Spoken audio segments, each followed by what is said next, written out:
bang sa iyo lamang iikot ang mundo niya? Hello mga guys, kumusta kayo? Panibagong araw, panibagong video na naman tayo. And sa araw na ito, ay isa na namang video ang aking ituturo sa inyo na simpleng gabay o simpleng pamamaraan na makakatulong sa atin. At bago ang lahat, gusto ko lang mag-disclaimer sa mga taong hindi naniniwala at hindi gusto ang mga kagaya nitong video. Please skip this video and maghanap kayo ng videos na gustong gusto nyo dahil ang video na ito ay para lamang ito sa mga taong naniniwala and gusto mag-try. Sa lahat po ng mga nagko-comment po dito sa aking video dito sa loob ng aking channel, mag-iingat sa lahat ng mga nagre-reply sa inyo na dinadala kayo sa kanilang WhatsApp and Imo app upang makaiwas po tayo sa scam. So, ayun po, gusto nyo ba na sa iyo lamang iikot ang mundo niya? Sa iyo lamang iikot ang pagmamahal niya. So, sino ba namang ayaw? Dahil lahat naman tayo ay gustong-gusto natin na yung mga partner natin ay sa atin lamang iikot ang mundo nila. Dahil ayaw natin na may kahati tayo at kailangan na tayo lamang ang kanyang mamahalin. So, yun po ang ating gagawin upang tayo lamang ang mamahalin ng ating partner at sa atin lamang iikot ang kanyang pagmamahal. Ito ay pwedeng gawin sa parehas sa kasarian, babae ito babae and lalaki ito lalaki. Syempre naman sa ating babae at lalaki na mag-partner. And pwedeng mo itong gawin kahit na kayo ay magkalapit at magka-LDR. Dito ay wala tayong kakailanganin kundi panulat lamang. Panulat lamang in syempre higit sa lahat ang ating sarili. Kailangan natin ihanda ang ating sarili bago natin gawin ang isang ritual. Dapat alam po natin sa ating sarili na gustong-gusto natin itong gawin at ito po ay makakatulong sa atin. Kailangan na alam po natin na isa ito sa mga dahilan para si partner natin ay talagang iikot yung mundo niya sa atin, iikot yung pagmamahal niya sa atin at tayo lamang ang kanyang mamahalin at wala tayong kahati sa kanya. So, dito kailangan ka lang or kailangan mong mag-isa ka lang na gumawa nito at wala pong dapat na nakakaalam.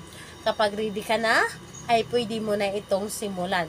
So, ang gagawin mo lamang dito, napakadali at napakasimple lamang. Sa iyong palad, kahit saang palad, pwedeng sa kaliwa, pwedeng sa kanan. Dito sa iyong palad po ay isulat po ninyo or gumawa lang kayo ng circle dito sa inyong palad. So, gumawa lamang kayo ng circle dito sa inyong palad. Ngayon, kapag nakagawa na kayo ng circle dito sa inyong palad, isulat po ninyo dito sa gitna yung pangalan at apelyido ni target. So, pangalan at apelyido ng inyong target, isulat po ninyo dito sa circle po, sa gitna po ng inyong palad. Ngayon, kapag naisulat nyo na dito sa gitna ng inyong palad, yung circle at yung pangalan at apelyido ni target, i-close nyo lamang ang inyong palad.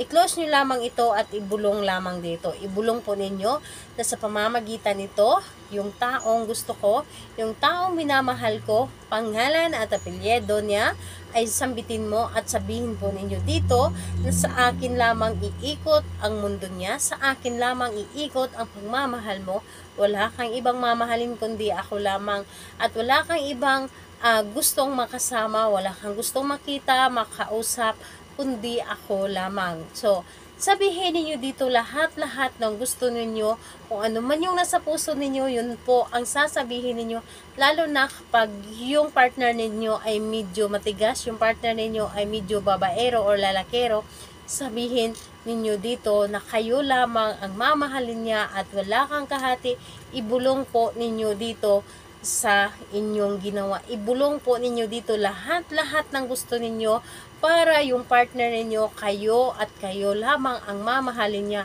at talaga namang gustong-gusto kanya makita palagi, talaga namang ikaw lamang ang gusto niya makasama.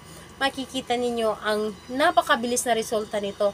Kahit na yung taong may pangontra, pwede mo itong gawin sa kanya dahil dito po kahit may pangontra siya, talagang tatablan siya nito kapag ito ay iyong ginawa sa kanya. Ngayon, pagkatapos mo itong gawin sa kanya, and ayun, hayaan ninyo and mas maganda na gawin po ninyo ito sa gabi. Dahil sa gabi, lalo na kapag tahimik po ang paligid, mas mabilis tayong mapapakinggan ng universe and lalo na kapag nanggagaling po talaga sa ating puso ang ating mga ginagawa, ang ating mga sinasabi, mas mabilis tayong matulungan, mas mabilis tayong mapapakinggan at mas mabilis itong tumalab sa Kanya.